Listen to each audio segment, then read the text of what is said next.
தமிழ்நாடு திமுக தான் ரூல் பண்ணுது பார்த்தா, ஒரு பக்கம் தெருநாய்ங்க தான் ரூல் பண்ணுதுன்னு சொல்லணும். ரோட்ல கால் எடுத்து வைக்கவே பயமா இருக்கு. 2,00,000 கிட்ட தெருநாய்ங்க நம்ம நாட்டுல இருக்கு. 2018ல 58,000 இந்த எண்ணிக்கை இப்ப 4 மடங்கு இன்கிரீஸ் ஆயிருக்கு. அதுலயும் வெறி பிடிச்சு தான் நாய்ங்க ரொம்ப அலையுது. ஒவ்வொரு நாயும் 30 பேர கடிக்குதாம். அதனால பலர் பேர் இறந்து போயிடுறாங்க.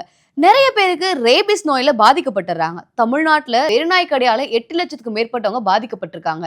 28 பேர் இறந்து போயிருக்காங்க. புள்ளி விவரத்தெல்லாம் கேட்டா ரோட்ல கால் எடுத்து வைக்கவே பயமா இருக்கு. அந்த லட்சணத்துல இருக்கு திமுகவோட ஆட்சி. குழந்தைங்க, வயசானவங்கன்னு நாய் கடிச்சு நெறைய பேர் அவஸ்தைப்பட்டுட்டு இருக்காங்க. ஆனா இந்த விடியல் ஆட்சி நாய்களோட இனப்பெருக்கத்தை கண்ட்ரோல் பண்ணணும்னு பார்த்தா, அதுலயும் கொள்ள அடிக்கிறாங்க. அதுவும் டெக்னாலஜிக்கா கொள்ள அடிக்கிறாங்க. சிப்பு பொறுத்து போறாங்களாமா. அதுவும் தெருநாய்ங்களுக்கு.